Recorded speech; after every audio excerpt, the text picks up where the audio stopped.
So hello friends, welcome back to Chhota Guru channel. तो आज की वीडियो में पढ़ने जा रहा है नंबर सिस्टम चैप्टर। ये क्लास 9 का सबसे फर्स्ट चैप्टर है और ये हमारे चैनल की सबसे पहली वन शॉट वीडियो होने वाली है। ठीक है, पूरा चैप्टर नंबर सिस्टम 1 घंटे में खत्म करा दूंगा। तो देखो, इस चैप्टर में मेनली जैसे हम सोलर सिस्टम कहते हैं ना, सोलर सिस्टम बड़ा वास्ट है, बहुत सारी चीजें, प्लैनेट्स हैं, स्टार्स है, मून है, इतने सारे मून है, ठीक है, बड़े बड़े प्लैनेट्स हैं। उसी प्रकार से इस चैप्टर में नंबर सिस्टम में real number, whole number, rational number, irrational number, integers, ये सारे भरे हुए हैं इस चैप्टर में। तो हम यही पढ़ने वाले हैं आज। तो शुरू करते हैं टॉपिक, मतलब मेन टॉपिक से, जो कि हम इस चैप्टर में पढ़ने वाले हैं। तो देखो, पहले चलते हैं रियल नंबर्स पे। रियल नंबर्स,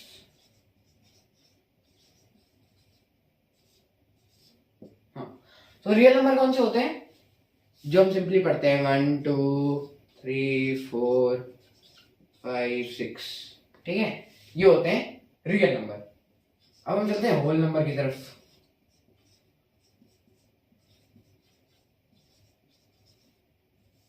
होल नंबर कौन से होते हैं? अब रियल नंबर और होल नंबर में सिर्फ एक ही छोटा सा डिफरेंस होता है कि होल नंबर में 0 और ऐड हो जाता है। आगे तो जैसे 6 के आगे चलता रहेगा, इन्फिनिटी तक जाएगा वो, इन्फिनिटी तक।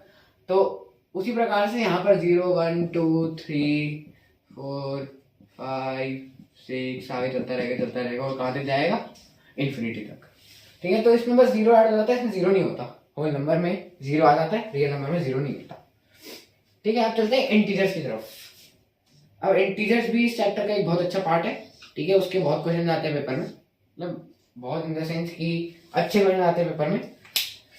तो इंटीजर्स होते हैं, मान लो उनमें भी ये आते हैं, जैसे 1 2 3 4 5 6 7 8, 0 भी आता है उसमें।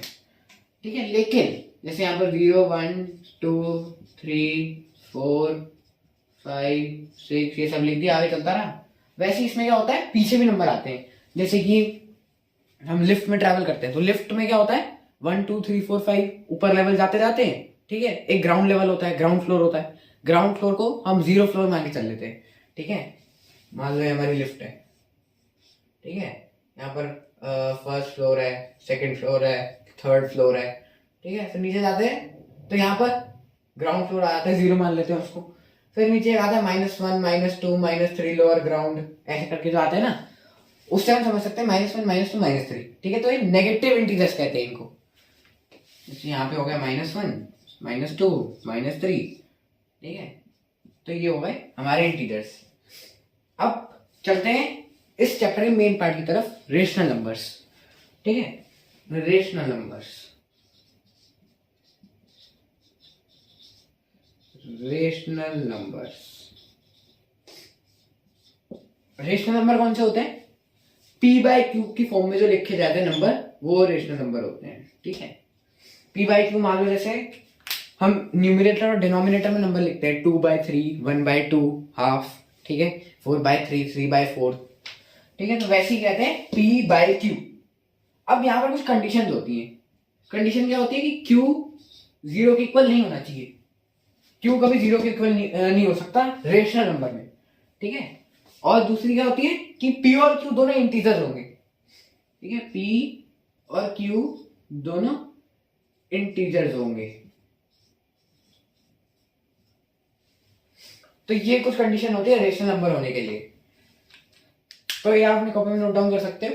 ये मतलब टॉपिक का, हमारे नंबर सिस्टम का मेन चीज है। आगे हम क्वेश्चन इस पर करते रहेंगे, आगे थोड़ा एडवांस होता रहेगा। तो अभी आप इसको नोट डाउन कर लीजिए, फिर हम चलते हैं नेक्स्ट टॉपिक की तरफ। तो देखो, अब एक सिंपल सा क्वेश्चन करते हैं। Find one rational number between 2 and 3। 2 और 3 के बीच में एक रेशनल नंबर निकालना है हमें। तो देखो, एक रेशनल नंबर निकालने का फॉर्मूला पता क्या होता है? वन रेशनल नंबर, इसको निकालने का फॉर्मूला होता है a + b/2। a क्या होता है इसमें? पहला नंबर। b क्या होता है? दूसरा नंबर, जो कि हमें दे रखा है कि इनके बीच में निकालने नंबर। ठीक है, उसको डिवाइड बाय 2 कर दोगे, इनको दोनों को ऐड करके, तो आपके एक रेशनल नंबर आ जाएगा बीच में। तो देखो सॉल्यूशन। ठीक है, 2 और 3 दे रखा है, पहले लिख लेते हैं 2 and 3। ठीक है, अब a + b/2 का फॉर्मूला लगा देते हैं, क्योंकि हमें एक रेशनल नंबर निकालना है। 2 + 3/2 क्या हो गया? 2 + 3 कितना होता है 5, 5/2। ठीक है, ये हो गया एक रेशनल नंबर आपका इसके बीच में।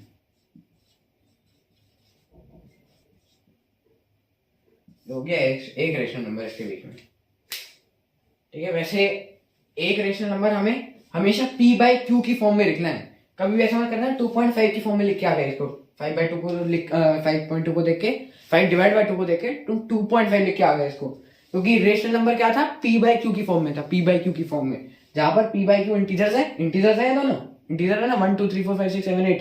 ठीक है, अगर माइनस में भी होते तब भी इंटीजर्स ही होते, और q इसमें 0 के इक्वल नहीं है, 2 है ना, 2 है। तो एक रेशनल नंबर 5/2 की फॉर्म में, मतलब किसी भी डिनोमिनेटर और न्यूमरेटर की फॉर्म में लिख के आना है, 2.5 नहीं करके आ सकते, डेसिमल में नहीं करके आ सकते इसको, वरना एक रेशनल नंबर निकल आएगा।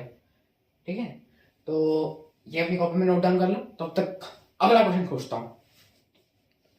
तो देखो अगला क्वेश्चन है फाइंड 4 रेशनल नंबर्स बिटवीन 1/4 और 1/3।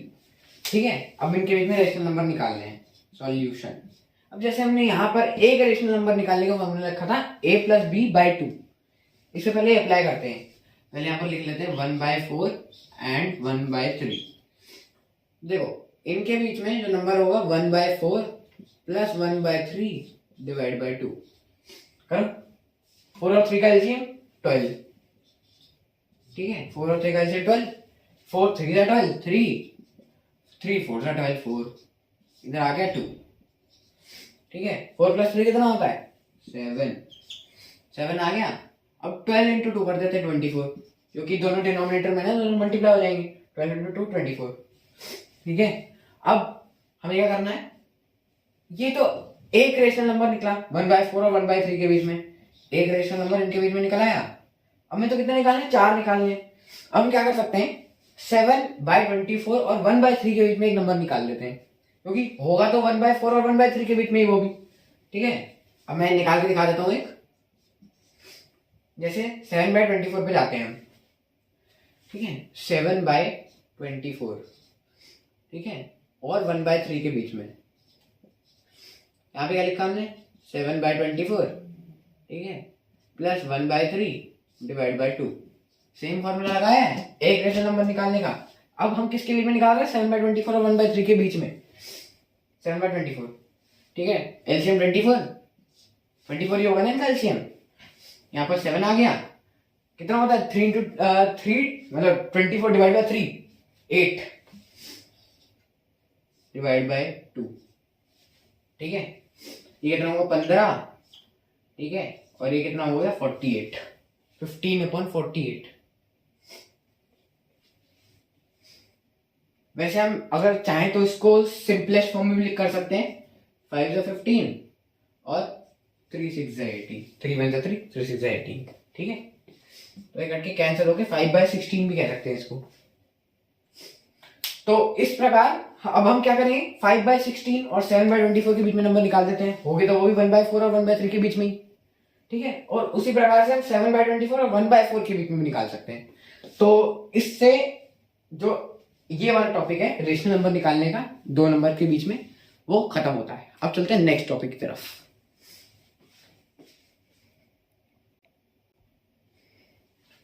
तो देखो पढ़ते ही नई चीज, मान लो हमारे पास एक नंबर है 4/9। ठीक है, ये हमारे पास नंबर है 4/9। अब जैसे हम 4/9 डिवाइड वगैरह करते हैं वैसे करते हैं, 4 अंदर 9 बाहर, ऐसे करते हैं ना। ठीक है, अब इसमें क्या करेंगे, पहले तो 0 लिखेंगे, क्योंकि 9 से सीधा 4 डिवाइड नहीं हो सकता। अब हम इसमें 0 ऐड कर देते हैं, पॉइंट आ गया ना। ठीक है, अब 9 4 × 36, 4 घटा दो, 4 0, 9 4 × 36 4 0, 9 4 × 36 4 0। अब ये ऐसे इनफाइनाइटली चलता जाएगा 4 4 4 4 4 4। ठीक है, आगे तक इन्फिनिटी तक 4 आते रहेंगे। अब इसको हम मतलब संक्षिप्त शब्दों में कैसे लिखते हैं, 0.4 बार, 4 के ऊपर बार लगा देते हैं। बार का मतलब कि ये जितनी बार भी एक्सटेंड होता जाएगा इन्फिनिटी तक एक्सटेंड होता जाएगा 4। ठीक है, अब इनको क्या कहते हैं, जैसे जो नंबर रिपीट हो जाते हैं उन्हें कहते हैं हम रिपीटिंग नंबर्स। ठीक है, रिपीटिंग नंबर्स।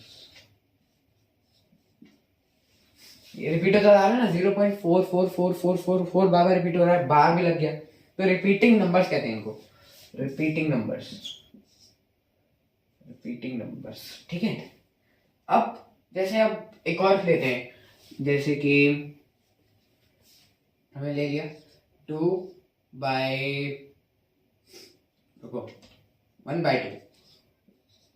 अब इसको हम डिवाइड करेंगे तो हम 1 अंदर लिखेंगे 2 बाहर लिखेंगे, ऐसे करेंगे ना, 1 अंदर लिखेंगे 2 बाहर लिखेंगे, यहाँ पर 0 ऐड कर देते हैं 0 पॉइंट। ठीक है, अब जैसे 5 लिखेंगे तो 2 5 10 आ जाएगा, आंसर 0। तो ऐसे क्या कह सकते हैं 0.5। तो बार बार लगाने की जरूरत नहीं है क्योंकि ये खत्म हो गया बिल्कुल, ये तो बार बार चलता जा 4 ये चलता नहीं जा रहा, एक लास्ट मतलब कि लास्ट लेटर पे रुक गया, तो इसे क्या कहेंगे टर्मिनेटिंग।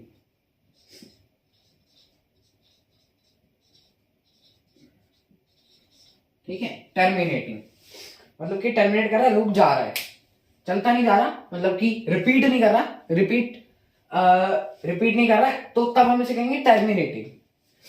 तो ये दो टाइप के नंबर होते हैं, मैंने आपको एग्जांपल भी दिया 1/2 और 4/9 का।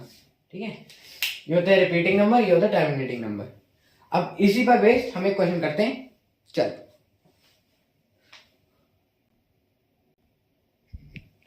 तो देखो अब हम 2 क्वेश्चन करते हैं। पहला क्वेश्चन 1/3। ठीक है, 1/3 को बताना है कि क्या है, रिपीटिंग है, नॉन रिपीटिंग है, टर्मिनेटिंग है, नॉन टर्मिनेटिंग है, कैसा नंबर है ये। ठीक है, और एक हमारे पास है 3/11। ठीक है, ये क्वेश्चन सॉल्व करो, ये क्वेश्चन सॉल्व करो।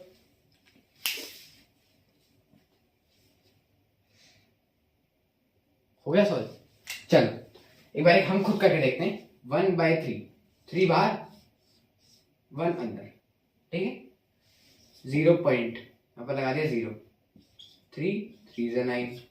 ठीक है, ये क्या लिख दिया 9 1, वापस 0 आया, 3 3 से 9 1। ठीक है, फिर वापस 0 आया, 3 3 से 9 1। तो ऐसे चलता रहेगा, चलता जाएगा, चलता जाएगा। तो इसको हम कैसे लिख सकते हैं 0.3 बार। और अभी हमने क्या बताया था कि ये नंबर जो कि बार बार रिपीट करते रहते हैं, रिपीट करते रहते हैं, क्या कहते हैं repeating numbers, repeating numbers, repeating numbers. आर सही से नहीं बनता है, हाँ, रिपीटिंग नंबर्स। अब एक बार ये भी देखते हैं 3/11। ठीक है, इसको करते हैं एक साइड पे। ठीक है, 3/11 देख लेते हैं। इसमें 11 बाहर, 3 अंदर। ठीक है, एक 0 लगा देते हैं क्योंकि हम 0 पॉइंट लगाएंगे। 11 2 22, कितना बचा 8, 80 लिख देते हैं। 11 7 77, कितना बचा कितना बचा कितना बचा 3, 0 ऐड कर दो, वापस आ गया 2 22। ठीक है, फिर आ गया 8 बच गया, 80 आ गया। अब हम लगा देते हैं 7 वापस से, 7 लगाया 77। तो अब क्या आ जाएगा 3 0। अब वापस से यही चीज चलती जाएगी चलती जाएगी। 30 आया तो मैं वापस 22 लिखूंगा, यहाँ पर 2 से मल्टीप्लाई करूंगा, तो ये क्या हो जाएगा 27 27 27। तो अब हम इसे कैसे लिख सकते हैं 0.27 बार, 27 दोनों पे बार होगा क्योंकि दोनों रिपीट हो रहे हैं ना, बार बार दोनों रिपीट हो रहे हैं। ठीक है, तो अब हम इसको क्या लिख सकते हैं रिपीटिंग। ठीक है, रिपीट तो हो रहा है, रिपीट तो हो रहा है, बार बार 27 27 27 रिपीट हो रहा है। ठीक है, और जब अभी तो मैंने नहीं करा रिपीट, लेकिन बार बार होता रहेगा, इन्फिनिटी तक होता रहेगा। इसको हम लिख सकते हैं रिपीटिंग। लेकिन क्या टर्मिनेटिंग है? टर्मिनेटिंग नहीं है। क्यों? क्योंकि ये आगे बढ़ता जा रहा है, बढ़ता जा रहा है, बढ़ता जा रहा है। टर्मिनेटिंग कब होता है जब वो रुक जाता है एक जगह पर आके, जैसे कि 1/2 था। ठीक है, तो उसको हम 0.5 लिख सकते हैं। तो 0.5 5 पे रुक गया, आगे नहीं बढ़ रहा, उसे हम कहेंगे टर्मिनेटिंग। तो ये क्या हो गया नॉन टर्मिनेटिंग, क्योंकि ये बढ़ता जा रहा है, इसलिए हो गया नॉन टर्मिनेटिंग। तो जैसे एमसीक्यू में ऐसे क्वेश्चन आ जाते हैं कि 3/11 मान लो मुझे दे दिया, उन्होंने कहा कि ये कैसा नंबर है, रेशनल नंबर है, रिपीटिंग है, नॉन टर्मिनेटिंग है, नॉन टर्मिनेटिंग है, रिपीटिंग है, ऐसे बोल देंगे। ठीक है, तो ये जो टॉपिक है मेनली रिपीटिंग नंबर और टर्मिनेटिंग नंबर्स, ये इससे खत्म होता है। अब चलते हैं नेक्स्ट टॉपिक की तरफ। देखो, तो अब हमारे पास एक क्वेश्चन है, ये हमारी बुक मंजीत सिंह में भी गिवन है। ठीक है, मतलब ज्यादातर क्वेश्चन जो मैं आपको दिखा रहा था वो मंजीत सिंह की एक बुक है, क्लास 9 की, उसमें गिवन है। ठीक है, तो इसका सॉल्यूशन करते हैं। उसमें हमें दे रखा है कि 1/7 0.142857 के बराबर है, लेकिन 142857 का बार है, तो ये कैसा नंबर हुआ? Repeating but non terminating. Non terminating क्यों? क्योंकि एक जगह पर रुक नहीं रहा, बढ़ता जा रहा है, बढ़ता जा रहा है। ठीक है, इसलिए ये नॉन टर्मिनेटिंग हुआ, लेकिन रिपीटिंग हुआ। अब हमें क्वेश्चन में निकालना क्या है? 2/7 की वैल्यू निकालनी है, 2/7 की वैल्यू। ठीक है, हमें 1/7 तो दे रखा है 0.1214287, हमें 2/7 की वैल्यू निकालनी है। तो थोड़ा सोचोगे इसमें क्या कर सकते हैं। देखो, हम 1/7 को कैसे लिख सकते हैं? 1/7, ठीक है, 1/7 लिख दिया, इंटू 2 करोगे कितना आएगा? 2/7 आ गया। ठीक है, लेकिन अब हमें 1/7 की क्या वैल्यू दे रखी है? 0.14287 बार। अब अगर हम इसको इंटू 2 करेंगे तो 2/7 की वैल्यू आ जाएगी। ठीक है ना, सेम चीज लिखी है, लेकिन 1/7 की वैल्यू पुट कर दे, जो कि यहाँ पे हमें क्वेश्चन में दे रखी है। ठीक है, मल्टीप्लाई कर देते हैं 142,857 टू 2। ठीक है, 14 by 10 11, ठीक है, 17 5 4 2 8 1 2।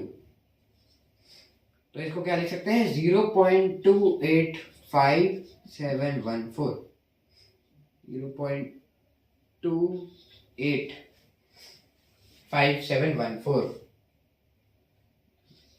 8, हाँ, 0.285714 क्या होगा? 2/7 की वैल्यू। अगर हमें मान लो 4/7 की वैल्यू निकालनी है तो 1/7 इंटू 4 कर देंगे। 1/7 की वैल्यू दे रखी है, इंटू 4 कर दो।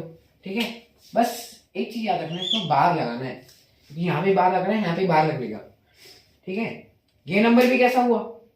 बार लग रहा है, रिपीट हो रहा है। ठीक है, रिपीटिंग बट नॉन टर्मिनेटिंग।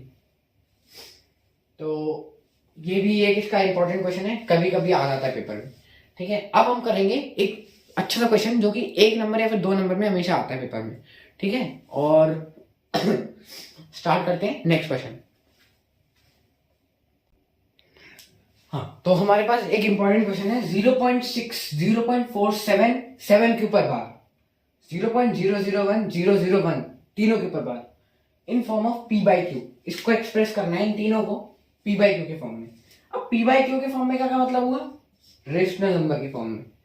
ठीक है, अब पहला क्वेश्चन करते हैं, ये वाला पहला वाला 0.66 के ऊपर बार। ठीक है, 6 के ऊपर बार का मतलब हुआ 6 रिपीट हो रहा है, 6 रिपीट हो रहा है बार बार। ठीक है, तो इसको इनको करते हैं। अब हमें इसमें क्या करना होता है? पहले तो हम लेट कर लेंगे 0.6 बार को x के फॉर्म में, मतलब कि लेट 0.66 के ऊपर बार बी x, इसको हमने x मान लिया। हमेशा जब भी हम ऐसा कोई क्वेश्चन करेंगे, कहीं भी बार हो, चाहे 7 पे बार हो, 4 पे बार हो, 6 हो, 6 के आगे कुछ और नंबर हो उसके ऊपर बार हो, ठीक है, या फिर ऐसे 3 नंबरों में बार हो, हमेशा हमें इसको, इस वैल्यू को x या फिर y किसी भी टर्म में लेना ही लेना है। ठीक है, अब क्वेश्चन करते हैं 0.6 भी x। अब इसमें हमें क्या करना होता है? पॉइंट को एक बार आगे शिफ्ट करेंगे और एक बार उसकी जगह पर रहने देंगे। ठीक है, मैं करके बताता हूं। ये वाला क्वेश्चन करूंगा, ये वाला क्वेश्चन भी मैं कर दूंगा, ये वाला आपको खुद करना है। ठीक है, 0.6, तो इसमें 10x क्या होगा? 10x क्या होगा? अगर x 0.6 बार है तो 10x कितना होगा? 6.6 बार। ठीक है, 10x कितना हो गया? 6.66 के ऊपर बार, है ना, क्योंकि पॉइंट इधर शिफ्ट हो जाएगा। जैसे हम 10 मल्टीप्लाई करेंगे तो पॉइंट इधर शिफ्ट हो जाएगा। ठीक है, अब यहां पर लिखते हैं x। हाँ x लिखते हैं, x की वैल्यू क्या है 0.6। अब 6 के ऊपर बार है यहाँ पे। अब हमने क्या करना है, सिंपली इन दोनों टर्म्स को माइनस कर देना है। अब माइनस कैसे करेंगे भाई, 6 12 दोनों कैंसिल, 6 और 0, 6 में 0 घटाओ 6 आया है ना। 10x में से 1x अगर माइनस करोगे कितना आएगा 9x, 9x आ गया। x is equal to 6/9।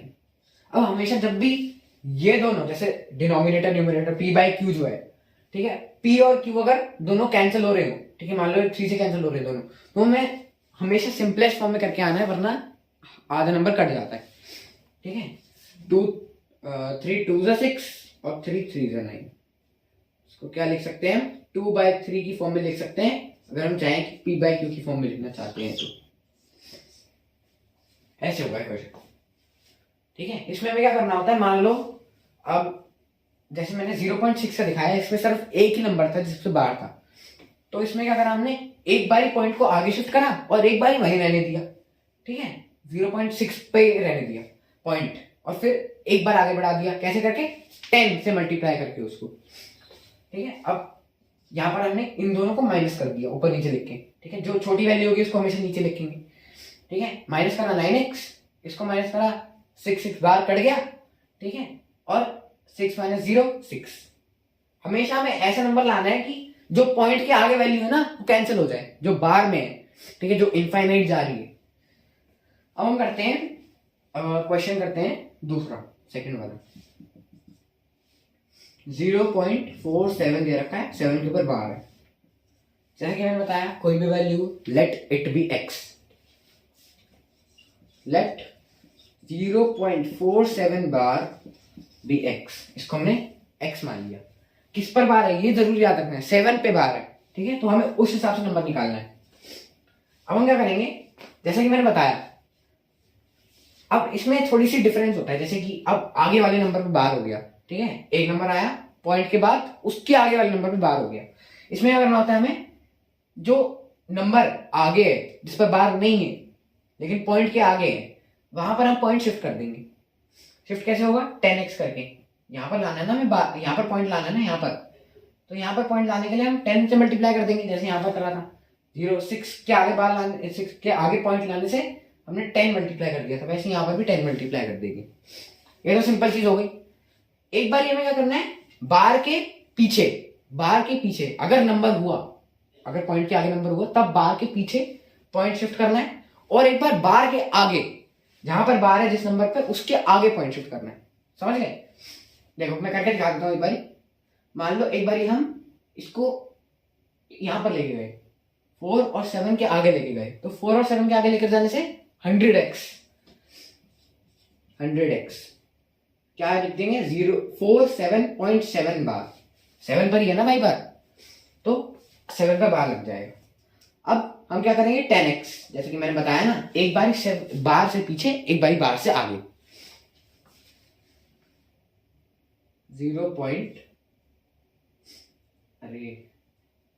4.7 बार। अब देखा, जो मेरा पॉइंट के आगे वाली वैल्यू है ना वो कैंसिल हो जाएगी। ऐसे करना है कि हमेशा पॉइंट के आगे वाली वैल्यू कैंसिल हो जाए।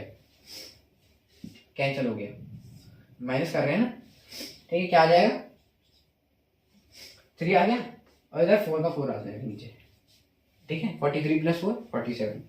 अब यहाँ पर x लिख देंगे। ठीक है, 0 0। ठीक है, यहाँ पर कितना आ जाएगा, 90 आ गया। अब इसको क्या लिख सकते हैं, x इज इक्वल टू, जैसे हमने यहाँ पर 9 था तो 9 को डिनोमिनेटर में शिफ्ट कर दिया, वैसे यहाँ पर भी 90 को डिनोमिनेटर में शिफ्ट कर देंगे, 90। ठीक है, सिंपल सा क्वेश्चन है बिल्कुल। अब इज इक्वल टू p/q, ये बन गया जी हमारा रेशनल नंबर। तो ऐसे करने होते हैं क्वेश्चन। अब एक बारी थोड़ा सा दिमाग लगा के 0.001 बार को इसको चेंज करके दिखाओ p/q के फॉर्म में। करो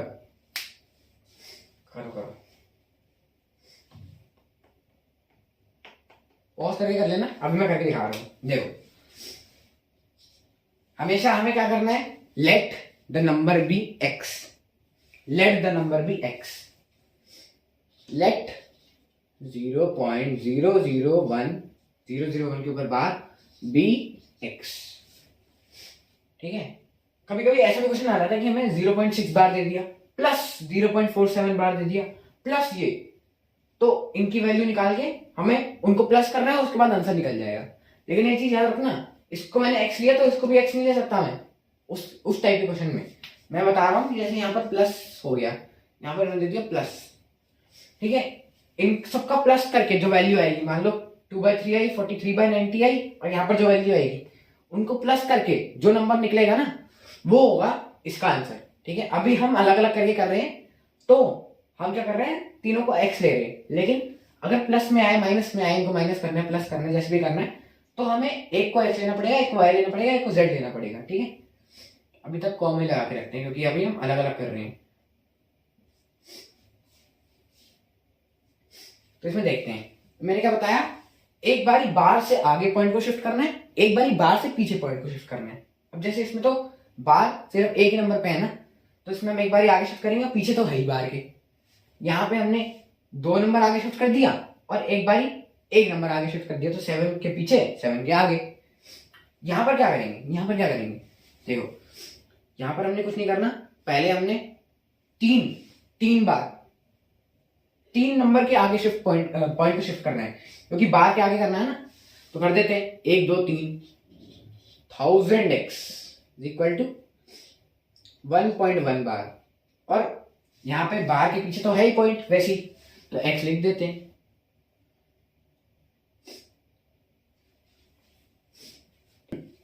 रुको, देखो 0.001 बार, ठीक है, ये हमें क्वेश्चन दे रखा है। तो x की वैल्यू अगर ये, तो अब इसमें ये जो बार जो 1 के ऊपर बार है ये कैंसिल तो हो नहीं रहा, और इसमें क्या करेंगे, इसमें क्या करेंगे, सोचो थोड़ा, सोचो थोड़ा, सोचो थोड़ा, सोचो थोड़ा, सोचो सोचो सोचो सोचो सोचो सोचो। देखो देखो देखो देखो, इससे मैं एक बड़ी छोटी सी गलती कर रहा था, पता है क्या कर रहा था, यहाँ पर 1.1 सीधा 1 मतलब पॉइंट क्या, सीधा 1 पे बार लगा रहा था, लेकिन यहाँ पे तो 001 के ऊपर बार है ना, समझ गए। देखो यहाँ पर 001 क्योंकि पूरे के ऊपर बार है, अभी तक हम कैसे कमेंट कर रहे थे, ये 1 के ऊपर बार था, 2 के ऊपर बार था, यहाँ पे तीनों के ऊपर बार है, तो हमें 001 पूरा लिखना पड़ेगा। ये कैंसिल हो गया, यहाँ पे आया 1, ठीक है, इसको माइनस करो, 1 है 999, ठीक है, इसमें अगर 999 में आप 1 ऐड करोगे तो 1000 आ जाएगा, is equal to 1, x is equal to 1/999, ठीक है, इज इक्वल टू p/q। ये आ गया आपका आंसर। मतलब ऐसे जो क्वेश्चन आएंगे ना, उनमें इसमें ये ध्यान रखना है कि किन नंबर के ऊपर बार है, ठीक है, जिनके ऊपर बार होगा उसके आगे शिफ्ट करना है, एक बार पीछे शिफ्ट करना है, सिंपल सी चीज है, आगे शिफ्ट करना है, पीछे शिफ्ट करना है। उसके बाद ये ध्यान रखना है कि 3 नंबर के ऊपर बार है, तो तीनों को बार मतलब पॉइंट के आगे लेना पड़ेगा, चाहे आप उसको 1000x कर रहे हो, चाहे 10x कर रहे हो, चाहे 100x कर रहे हो। यही वाली गलती मैं भी कर रहा था, ठीक है। अब हम चलते हैं नेक्स्ट टॉपिक के ऊपर, ठीक है। नेक्स्ट टॉपिक थोड़ा मतलब टॉपिक थोड़ा चेंज होने वाला है ही चैप्टर नंबर सिस्टम, लेकिन थोड़ा सा टॉपिक चेंज होने वाला है, बताता हूँ कैसे हुआ। हमें उसके थोड़े रूल्स नोट डाउन करने पड़ेंगे, तो कॉपी खोल के बैठ जाओ। चलो अब हम चलते हैं नंबर सिस्टम के एक्सपोनेंट्स रूल के ऊपर। एक्सपोनेंट्स जो अभी हम पढ़ रहे थे ना, वो सारा मतलब रेशनल नंबर, रियल नंबर, इन पर बेस्ड था। अब हम पढ़ेंगे एक्सपोनेंट्स पर बेस्ड। तो इसके कुछ रूल होते हैं, सिंपल से रूल है, ये हमने क्लास 8 में बहुत बार पढ़े। देखो मान लो हमें दे रखा है a, ये a को स्टैंडर्ड वैल्यू मान के चलो जो कि बेस होगा, ठीक है। अब मान लिया a m, ठीक है, इंटू a बेस है और n एक्सपोनेंट में मतलब पावर में, ठीक है, a to the power m into a to the power 9 n मतलब, ठीक है। इसका क्या होगा, पहले मैं सारे मतलब रूल के जो मतलब लेफ्ट हैंड साइड है LHS है वो लिख लेता हूँ, ठीक है। RHS हम बाद में लिखेंगे सबके। अब आ गया a बेस x पावर में m, a power m divide by a power n, ठीक है, a पावर m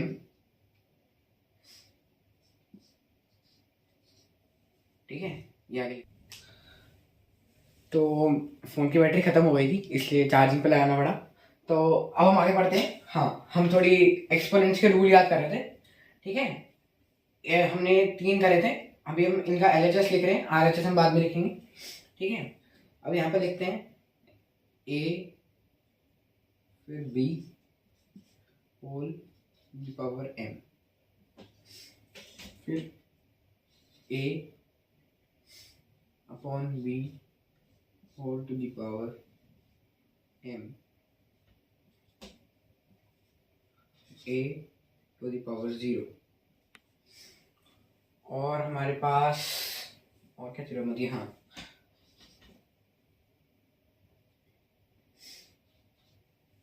ठीक है। अब इनका RHS हम लिखते हैं, ठीक है। जो RHS होगा ना इसका a to the power m into a to the power n, ये होगा a, बेस हमेशा a रहेगा, ठीक है, बेस सेम रहता है, ठीक है। जो एक्सपोनेंट में है वो प्लस हो जाएगा। अगर दोनों बेस मल्टीप्लाई में है लेकिन बेस सेम है, उनका एक्सपोनेंट डिफरेंट है, तो एक्सपोनेंट ऐड हो जाते हैं, बेस सेम रहता है। सिंपल सी चीजें होती है, ठीक है।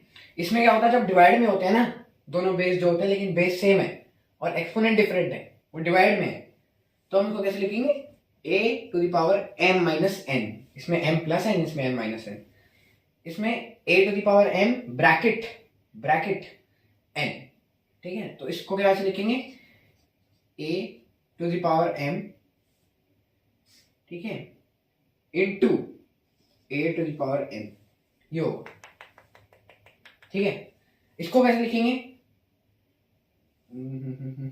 थोड़ा सा गलत कर दिया, ये सीधा n हो जाएगा, m इंटू n हो जाएगा, ठीक है। अब इसमें होगा ये चीज a to the power m into b to the power n, इसमें देखो बेस डिफरेंट है दोनों लेकिन होल की पावर में m है, तो दोनों में ये जो m है वो एक्सपोनेंट की मतलब पावर में आ जाएगा, ठीक है। और उसको हम इंटू करके लिख देंगे, फिर a to the power m upon b to the power m, जैसे हमने इसमें करा, इसमें मल्टीप्लाई में था, इसमें डिवाइड में था, तो दोनों में mm आ गया पावर में। इसमें क्या होगा, a टू द पावर 0, देखो कोई भी नंबर बेस में मान लो 1 है, 2 है, 3 है, 4 है, जो भी a, मान लो a 1 है, a 2 है, कुछ भी है, तो अगर उसकी पावर में 0 होगा, किसी भी नंबर किसी भी बेस की पावर में 0 होगा, तो वो क्या होगा, 1 हमेशा याद रखना 1 होगा, ठीक है। फिर a की पावर माइनस m, इसका मतलब होता है 1 upon a to the power m, ठीक है। इसका मतलब होता है ये, ब्रैकेट भी लगा देते हैं। तो ये रूल अपनी कॉपी में नोट डाउन कर लेना, क्योंकि आगे जो हम क्वेश्चन करेंगे उनमें काम बहुत आएगा, ठीक है। तो नोट डाउन कर लो। हाँ, तो हमारे पास एक क्वेश्चन है 1/32 whole to the power minus 1/5, ठीक है। अब देखो 2 इंटू 2 इंटू 2 इंटू 2 इंटू 2, 5 बार लिख दिए 2, मल्टीप्लाई करो, 2 to the 4, 4 to the 8, 8 to the 16, 16 to the 32, ठीक है। तो 2 की पावर 5 कितना होगा, 32 लिख देते हैं। और 1 की पावर 5 कितना होगा, 1 की पावर 5 1 ही हो जाएगा, ठीक है। तो हम इसको होल में क्या लिख सकते हैं, 1/2 की पावर 5, 32 हो जाएगा, और ये 1 का 1 ही रह जाएगा, ठीक है। इंटू ये जो बाहर का है, ठीक है, मैंने बताया था ना ये वाला, कौन सी वाली लगी इसमें, ये वाली। इसको अभी हम इसमें लिखने के मतलब इस तरीके से लिखने के लिए हम ऐसे लिखते हैं, ठीक है।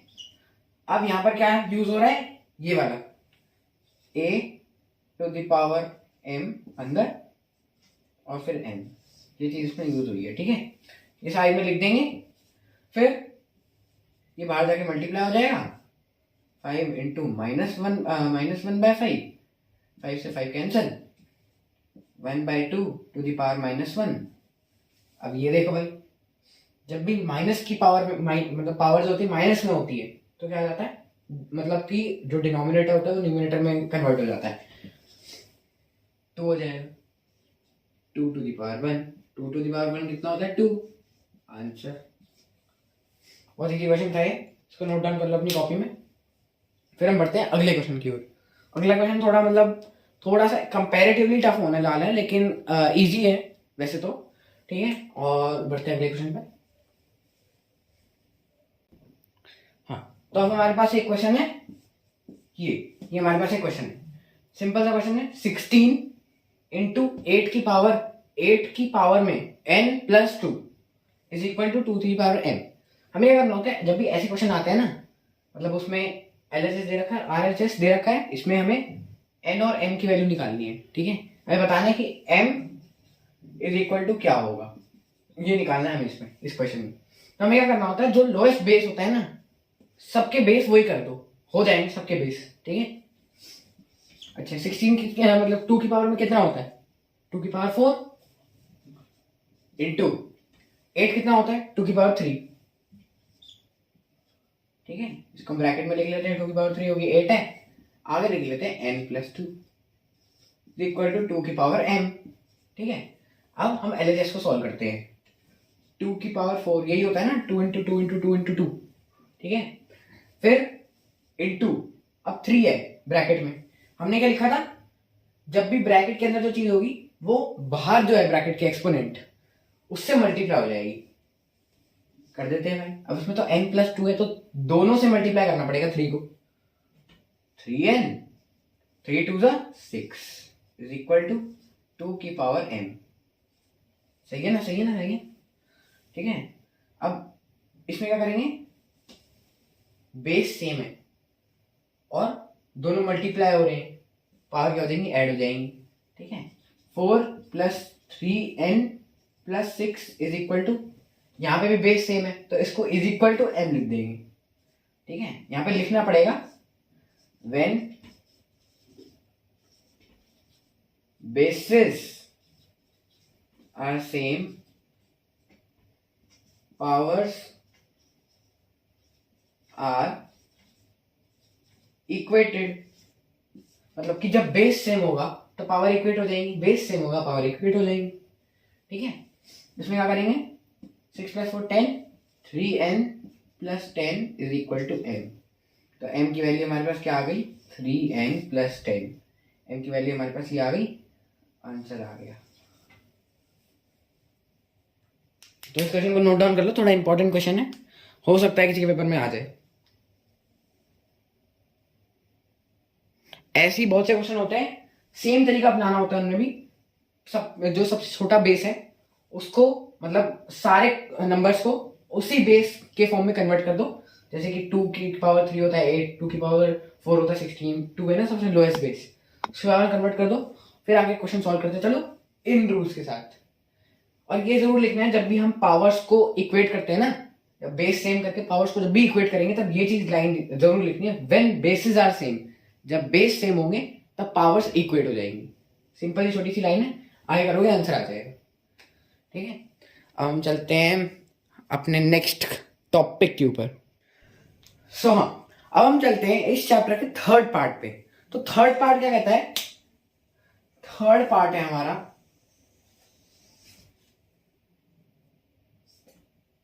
रेशनलाइजेशन।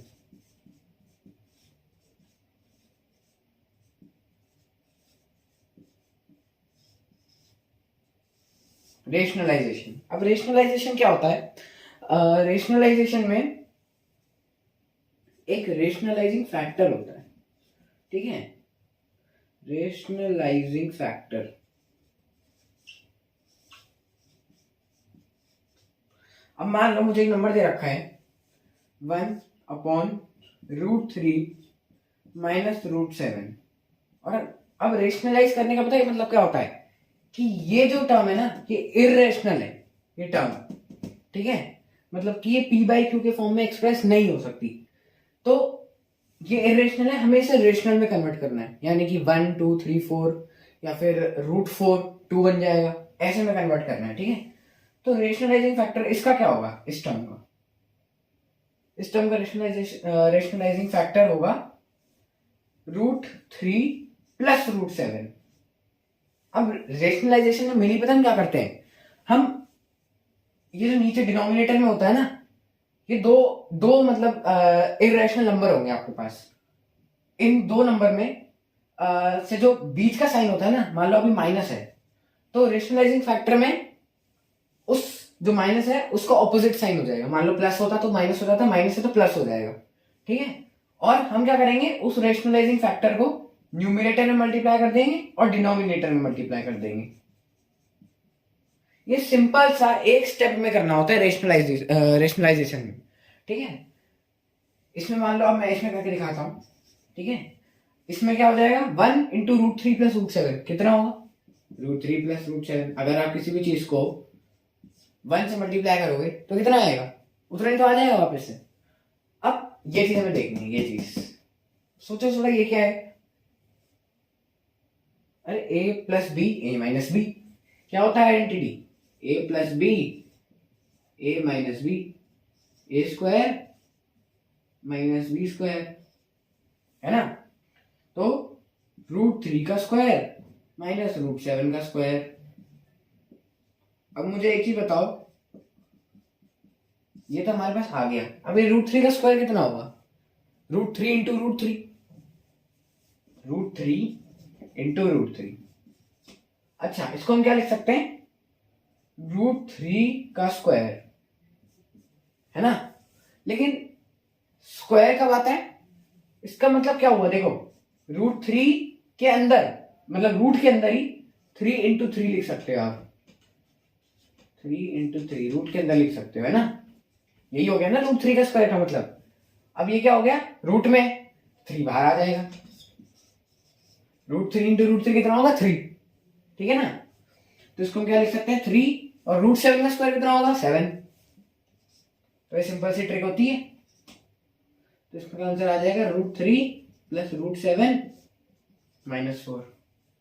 ये -4 ये एक रेशनलाइज मतलब ये क्या बोलते हैं, रेशनल नंबर है, रेशनल नंबर। इसको हम किसी और फॉर्म में भी लिख सकते हैं, जैसे कि 8/2, ठीक है, -8/2 क्योंकि -4 है, ठीक है। अब हम चाहें तो एक और चीज कर सकते हैं, जैसे कि यहाँ पर माइनस, जैसे कि मतलब माइनस को हटाने के लिए डिनोमिनेटर से हम न्यूमिनेटर में माइनस ला सकते हैं। कैसे करेंगे, देखो यहाँ पर माइनस लिखेंगे होल में, अगर हम √7, ठीक है, -√3 इसका होल अपॉन -4 कर दे तो माइनस से माइनस कट जाएगा, और -7 -√3/4 आ जाएगा आंसर। जो होता है हमारा रेशनलाइजेशन। तो वापस से एक बार समराइज कर देता हूँ, रेशनलाइजेशन होता क्या है। रेशनलाइजेशन एक सिंपल सी ट्रिक होती है जिसमें हमें रेशनलाइजिंग फैक्टर को ध्यान में रख के चलना होता है। इसमें हमको एक टर्म न्यूमरेटर में और एक टर्म डिनोमिनेटर में जीत आती है। जो डिनोमिनेटर में टर्म होती है वो इररेशनल होती है, ठीक है। हमको उस डिनोमिनेटर वाली टर्म को रेशनल बनाना होता है, यानी कि -4 -2 2 √4 √9, ठीक है। तो हम क्या करते हैं, उस जो डिनोमिनेटर में नंबर होता है उसको मल्टीप्लाई कर देते हैं न्यूमरेटर और डिनोमिनेटर से। बस ये जो मल्टीप्लाई होता है ना न्यूमरेटर और डिनोमिनेटर से, उस उन दोनों इररेशनल टर्म के बीच में जो साइन होता है वो चेंज हो जाता है। समझ गए ना, यहाँ पर √3 - √7 था, तो यहाँ पे भी √3 + √7 हो जाएगा, और डिनोमिनेटर में भी √3 + √7 हो जाएगा, ठीक है। और ये क्या होता है हमारा रेशनलाइजिंग फैक्टर, √3 + √7 रेशनलाइजिंग फैक्टर होगा। जिस टर्म को आप मल्टीप्लाई करोगे न्यूमरेटर और डिनोमिनेटर से वो होगा रेशनलाइजिंग फैक्टर। तो कर तो समझ आया होगा ये चीज। और इस पर बेस्ड अब हम क्वेश्चन करते हैं, और इसके इस बेस मतलब कि रेशनलाइजेशन पे बेस्ड ज्यादा क्वेश्चन आते हैं पेपर में, और एक बहुत मतलब कि इंपॉर्टेंट क्वेश्चन है और अभी हम वही करने जा रहे हैं, और इसके बाद हम वीडियो एंड करेंगे। तो करते हैं नेक्स्ट क्वेश्चन। हाँ, तो ये हमारे पास सामने क्वेश्चन है, ठीक है। ये क्वेश्चन क्या कह रहा है, हमारे पास जैसे हमने पिछली टर्म ली थी वैसी ही एक टर्म है जिसमें न्यूमरेटर और डिनोमिनेटर है। अब हमें इसको इस फॉर्म में लिखना है, a + b √2 की फॉर्म में, मतलब b × √2 और a होना चाहिए। तो हमें a और b की वैल्यू फाइंड आउट करनी है, निकालते हैं। देखो जैसे कि मैंने बताया ना, रेशनलाइजिंग फैक्टर क्या होता है, डिनोमिनेटर जिसमें जो बीच का साइन होता है वो चेंज हो जाता है। तो इसमें हम क्या करेंगे, 3 + √2 सेम का सेम लिखा, 3 - √2 वही का वही लिख दिया। रेशनलाइजिंग फैक्टर क्या होगा, 3 plus root two, 3 plus root two, numerator और डिनोमिनेटर दोनों से रेशनलाइजिंग फैक्टर को मल्टीप्लाई कर देंगे। हाँ, तो आया करते हैं, इसमें क्या होगा 3 plus root two, 3 plus root two, इसका क्या मतलब हुआ 3 प्लस रूट टू का होल का मतलब होल स्क्वायर लिख देते हैं। 3 plus root two whole square क्या होगा 3 स्क्वायर प्लस रूट टू का स्क्वायर, है ना, प्लस 6 रूट टू, है ना, क्योंकि 2ab होता है, तो 2ab का क्या मतलब हुआ 3 2 6 और रूट टू वहीं का वही रह जाएगा। यहाँ पर क्या लगेगी a plus b a minus b, तो क्या लग जाएगा इसमें 3 आ गया, 9 आ गया इसका, 3 का स्क्वायर और रूट टू का स्क्वायर कितना होगा, रूट टू का स्क्वायर 2 होगा, -2। तो ऐसे आ जाएगा हमारे पास आंसर 3 3 से 9 plus 2 plus 6 root two upon 7। ये आ गया। 9 प्लस 2 कितना होता है 11, 11 plus 6 root two by 7, whole का डिवाइड में 7 है। अब इसको हम कैसे लिखेंगे a प्लस बी की टर्म में, इसकी टर्म में हमें इससे लिखना है। देखो रूट टू हमारे पास सेम आ गया, इसका मतलब हमारा आंसर सही हो सकता है, ये हम प्रेडिक्ट कर सकते हैं कि हमारा आंसर रूट टू में आया है और आंसर में भी रूट टू है, ठीक है, तो हम प्रेडिक्ट कर सकते हैं कि हमारा आंसर सही है।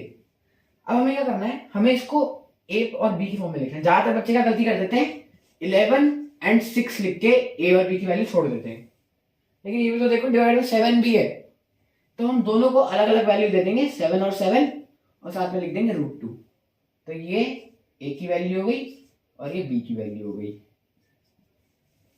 तो ये है बहुत सिंपल सा क्वेश्चन, और मतलब ऐसे ही क्वेश्चन आते हैं, बस बीच में माइनस लगा देते हैं और ऐसी एक और टर्म दे देते हैं। लास्ट ये वाले क्वेश्चन आते हैं। अभी हम एक और क्वेश्चन करेंगे और वो इससे थोड़ा अलग क्वेश्चन है, ठीक है, लेकिन वो भी बहुत इंपॉर्टेंट है, तो इसे नोट डाउन कर लो और ध्यान से अगला क्वेश्चन जरूर सुनना। तो देखो ये हमारा नेक्स्ट इंपॉर्टेंट क्वेश्चन है और ज्यादातर ये पेपर में आता है, ठीक है, और ये मेरे लिए आता है 2.5 या फिर 2 नंबर का आता है, ठीक है। ये क्या कहता है, x की वैल्यू हमें गिवन है √7 प्लस √3, हमें निकालनी है x square plus 1/x square की वैल्यू निकालते हैं। देखो x हमें √7 प्लस √3 दे रखा है, ये तो गिवन है, लिख लेते हैं। अब हमें निकालेंगे इसमें 1/x की वैल्यू। हमेशा याद रखना कि जब भी ऐसी वैल्यू निकालनी हो x square plus 1/x square, x cube plus 1/x cube, तो हमें पहले 1/x की वैल्यू निकालनी है। लिखते हैं 1/x, अगर x √7 प्लस √3 है तो 1/x कितना हो जाएगा 1/√7 प्लस √3, यही हो जाएगा ना। चलो अब देखो देखो क्या आया इसमें, रेशनलाइजेशन आ गया ना, √7 प्लस √3 है, इसका रेशनलाइजिंग फैक्टर क्या होगा √7 माइनस √3, √7 माइनस √3, और ये डिनोमिनेटर और न्यूमरेटर दोनों से मल्टीप्लाई हो जाएगा। करो जी, √7 माइनस √3 और इसका क्या हो जाएगा 7 माइनस 3, कितना हो गया √7 माइनस √3 अपॉन कितना आया 4। तो ये आया x इक्वल टू 7 प्लस √3 और ये कितना आया 7 माइनस √3 अपॉन 4, ठीक है। अब क्या निकालेंगे हम x प्लस 1/x की वैल्यू, इसमें x प्लस 1/x की वैल्यू कैसे निकालेंगे, सिंपली √7 प्लस √3, ठीक है, उसमें क्या प्लस करेंगे √7 माइनस √3 बाय 4, यहाँ पे बाय 1 लिख देते हैं, ठीक है। अब यहाँ पे एलसीएम देखो 4 आ गया, 1 4 × 4, 4√7 प्लस 4√3 प्लस √7 माइनस √3, कितना आ गया 4√7 प्लस √7 5√7। अगर रूट सेम हो और बाहर का नंबर अलग हो तो बाहर का नंबर प्लस हो जाता है ना, ये तो पता ही होगा। यहाँ पे कितना आ जाएगा 4√3 माइनस √3 3√3 अपॉन में 4 आ गया, ठीक है। अब हम इसको क्या करेंगे x प्लस 1/x की वैल्यू हमारी कितनी आ गई 5√7 प्लस 3√3 होल डिवाइड बाय 4। ठीक है, अब आगे यहाँ पर सॉल्व करते हैं। देखो x की वैल्यू ये आई, हम क्या लिखते हैं x, अब आइडेंटिटी क्या पढ़ी थी हमने, a प्लस बी का whole square is equal to a square plus b square plus 2ab, वही लगा देते हैं इसमें।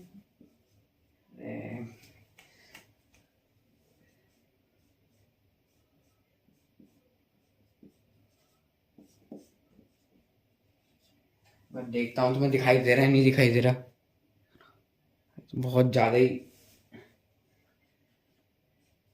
चला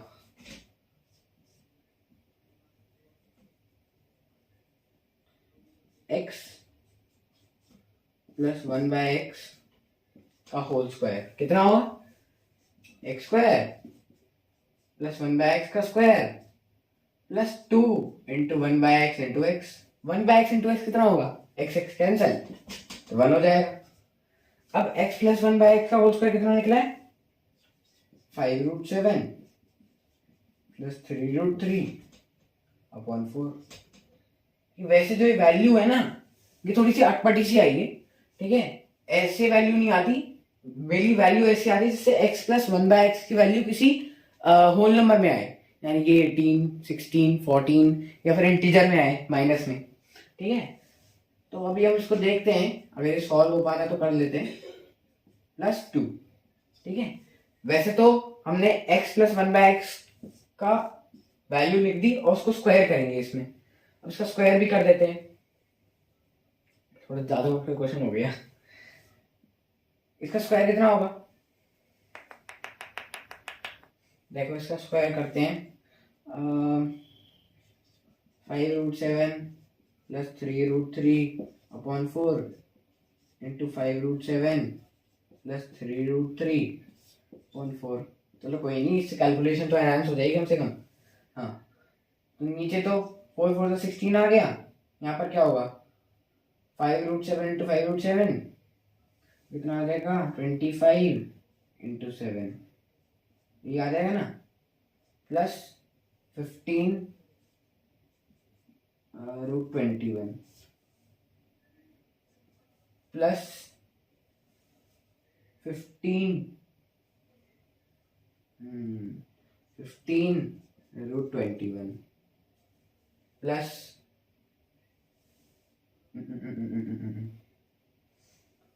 9 इंटू 3, है ना, यही आएगा ना, देख लो, चेक कर लो, मेरे ख्याल से तो यही आएगा। 7 5 तो 35, 7 2 तो 14, 15 16 17, है ना, प्लस 15 प्लस 15 30√21 प्लस 27 अपॉन 16। भाई इसकी ऐसी सी कोई वैल्यू आ रही है, प्लस कर लेते हैं।